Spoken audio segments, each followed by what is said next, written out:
ಹೇ ಪುಷ್ಪ ಅವರೇ, ಏನ್ ಹೇಳ್ತಿದ್ದೀರಾ ನೀವು? ಆತರದಲ್ಲಿ ನಿರ್ಧಾರ ತಗೊಂಡ್ರೆ ತುಂಬಾ ಕಷ್ಟ ಆಗತ್ತೆ ನೋಡಿ. ನಿಜ ಹೇಳ್ತಿದ್ಯಾ? ಆತರದಲ್ಲಿ ನಿರ್ಧಾರ ತಗೊಂಡಿದ್ದಕ್ಕೆ ಇಷ್ಟು ದಿನ ಕಷ್ಟಪಟ್ಟೆ. ಈ ಸಂಬಂಧ ನನಗೆ ಬೇಕಾಗಿಲ್ಲ.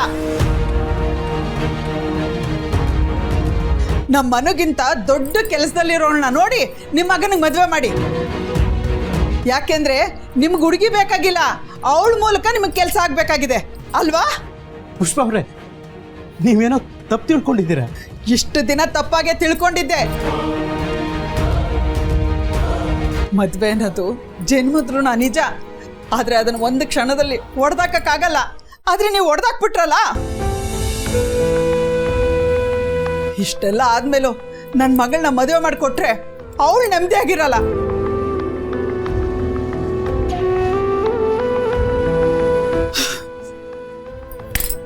ಬರ್ತೀನಿ.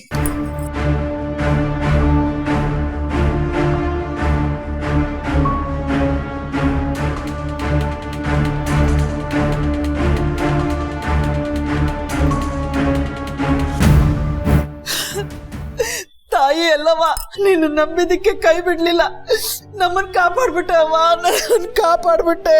ಪುಷ್ಪ ಅವರೇ, ನೀವ್ಯಾಕೆ ಅವಸರಪಟ್ಟು ನಿರ್ಧಾರ ತಗೊಂಡ್ರಿ? ನಾನು ನಿಜವಾಗ್ಲೂ ಕಂಪನಿ ರೂಲ್ಸ್ನ ಬದಲಾಯಿಸ್ತಿದ್ದೆ. ನೀವು ದೇವರು ಸರ್. ಬೆಟ್ಟದಿಂದಾನೇ ಹೇಳ್ದು ಬಂದ್ಬಿಟ್ರಿ, ಆದ್ರೆ ಅವ್ರ ಮನೆ ಹೊಸಲು ದಾಟ್ ಬರ್ಲಿಲ್ವಲ್ಲ ಸರ್. ಅಮ್ಮ, ಏನ್ ನಿರ್ಧಾರ ಅಮ್ಮ? ಏನೇ ಪುಷ್ಪ, ಬೆಟ್ಟ ಹೊಸಲು ಅಂತೆಲ್ಲ ಮಾತಾಡ್ತಾ ಇದೀಯಾ? ಸೊಬ್ಬು, ಈ ಮದ್ವೆ ನಡೆಯಲ್ಲ. ನಾನೇ ಕಟ್ಟಿನ 2 ತುಂಡು ಮಾಡ್ದಂಗೆ ಹೇಳ್ಬಿಟ್ಟು ಬಂದ್ಬಿಟ್ಟೆ. ನೀನೇ ಕಡ್ಡಿ ತುಂಡಾಗಂಗೆ ಹೇಳ್ಬಿಟ್ಟು ಬಂದ್ಬಿಟ್ಯಾ? ನಿಜ ಏನೇ? ಸೊಬ್ಬು, ನಾವ್ ಅನ್ಕೊಂಡಾಗೆ ಅವ್ರು ಒಳ್ಳೆ ಮನುಷ್ಯರಲ್ಲ ಸೊಬ್ಬು. ಸಾರ್ ಬಂದು ನಮ್ ಕಂಪ್ನಿ ರೂಲ್ಸ್ ನೇ ಚೇಂಜ್ ಮಾಡ್ತೀವಿ ಅಂದ ತಕ್ಷಣ ಹಂಗಾದ್ರೆ ಸರಿ ಅಂತ ಚಂಗ ಅಂತ ಹೆಂಗ್ ಬಂದ ಗೊತ್ತಾ? ನಾನು ಅಂಗ್ಲಾಚ್ ಬೇಡ್ಕೋತಾ ಇದ್ರು ಮುಖಕ್ಕೆ ಮುಖ ಕೊಟ್ಟು ಮಾತಾಡ್ಲಿಲ್ಲ ಸುಬ್ಬ ಅವನು.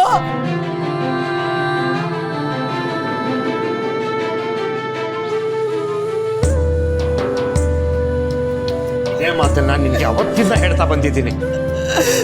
ನನ್ನ ಮಗಳು ಚೆನ್ನಾಗಿರ್ಬೇಕು ಅನ್ನೋ ಆಸೆ ನನ್ನ ಕಣ್ಣ ಕಟ್ಬಿಡ್ತು ಸೊಬ್ಬು.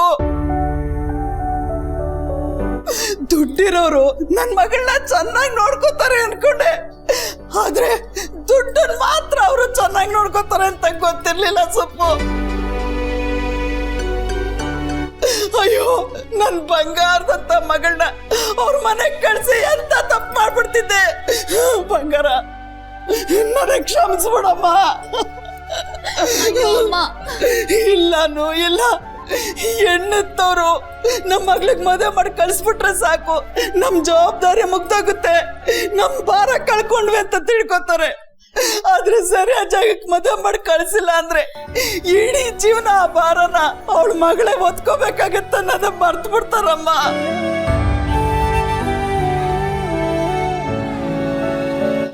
ಅಯ್ಯೋ, ಇವತ್ತ ತಪ್ಪನ ನಾನೇ ಮಾಡಕ್ ಹೋಗ್ಬಿಡ್ತಿದ್ನಲ್ಲೇ.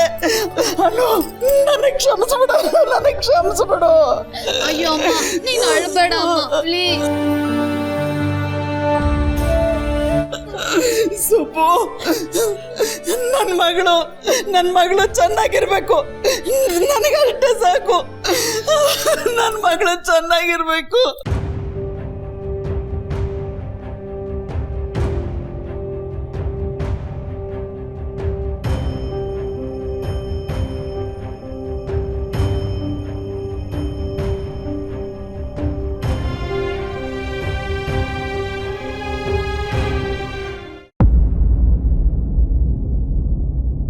ಒಂದೇ ಒಂದು ಕಣ್ಣ ಬಿಂದು ಜಾರಿದರೆ ನನ್ನಾಣೆ.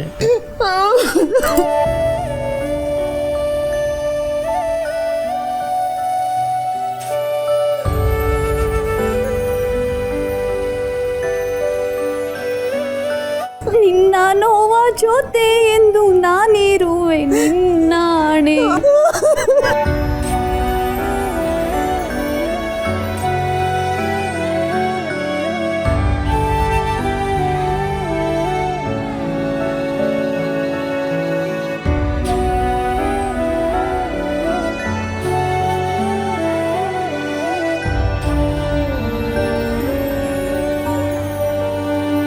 ಪುಷ್ಪ, ನಿನ್ನ ಕಣ್ಣಲ್ಲಿ ನೀರು ನೋಡಿ ನನ್ನ ಕಣ್ಣಲ್ಲೂ ನೀರು ಬಂತು.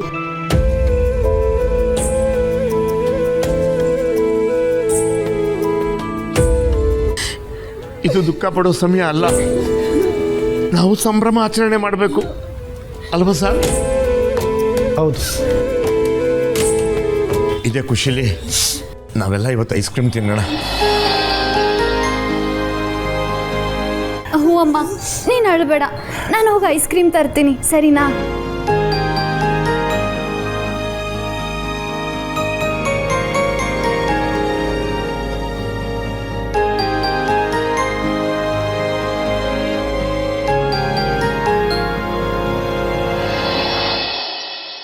ರಮ್ಯಾ,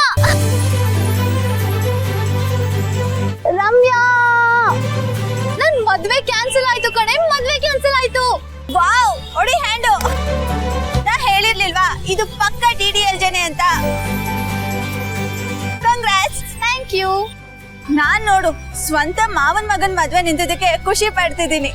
ಪಾಪ ಸಂಪತ್ ಬೇಜಾರ್ ಮಾಡ್ಕೊಂಡಿರ್ತಾನಲ್ವಾ, ಸಾರಿ ಕಣೆ. ನೀನ್ ಸಾರಿ ಕೇಳಿ ಚಿಂಪತಿ ಶುರು ಮಾಡ್ಬೇಡ, ಅವ್ನ್ ಸರಿ ಹೋಗ್ತಾನ್ ಬಿಡು. ಅದು ಅಲ್ದೆ ಅವ್ನ್ಗೇನ್ ಜಾಸ್ತಿ ಟೈಮ್ ಬೇಕಾಗಲ್ಲ. ಈಗ ಅವನ್ ಬಿಡು, ಶಾರುಖ್ ಬಗ್ಗೆ ಹೇಳು. ಶಾರುಖ? ಹಾ, ಮದ್ವೆ ಅಂತೂ ನಿಂತಾಯ್ತು. ನಮ್ ಹೀರೋ ನಿನ್ನೆ ಮದ್ವೆ ಆಗ್ತಾರ ಹೇಗೆ? ಗೊತ್ತಿಲ್ಲ ಕಣೆ.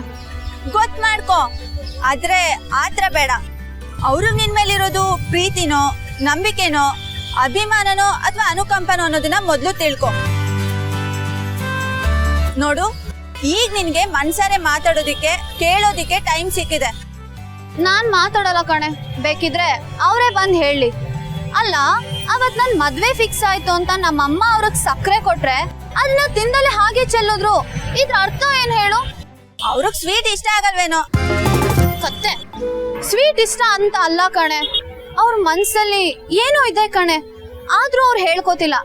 ಆದ್ರೆ ನಾನ್ ಈ ಸತಿ ಖಂಡಿತವಾಗ್ಲೂ ಬಿಡಲ್ಲ, ಅವ್ರ ಬಾಯಿಂದ ಹೇಳಿಸ್ತೀನಿ. ಪಕ್ಕ ಪಕ್ಕ. ಇದೇ ಜೋಶಲ್ಲಿ ನಮ್ಗೇನು ಇಲ್ವಾ? ಬಾರೆ ಐಸ್ ಕ್ರೀಮ್ ಪಾರ್ಟಿ ಮಾಡೋಣ. ನನ್ನ ಲೆಕ್ಕಾಚಾರ ಎಲ್ಲ ತಲೆ ಕೆಳಗೆ ಮಾಡಿ ತಲೆ ಬಿಸಿ ಮಾಡಿಬಿಟ್ರು. ರಜನಿ, ಐಸ್ ಗೀಸಿದ್ರೆ ತಗೊಂಡ್ ಬಾ, ನನ್ನ ತಲೆ ಸಿಡಿತಾ ಇದೆ. ಹೋಗ್ಲಿ ಬಿಡಣ್ಣ, ಸ್ವಲ್ಪ ಸಮಾಧಾನ ಮಾಡ್ಕೋ. ಅಪ್ಪ, ನಾನು ಗೈಸ್ತರ್ಲಾ? ತೆಗೆದು ಮುಖದ ಮೇಲೆ ಬಾರಿಸ್ಬಿಡ್ತೀನಿ. ಮುಚ್ಕೊಂಡು ನಿಂತ್ಕೊಳ್ಳೋ.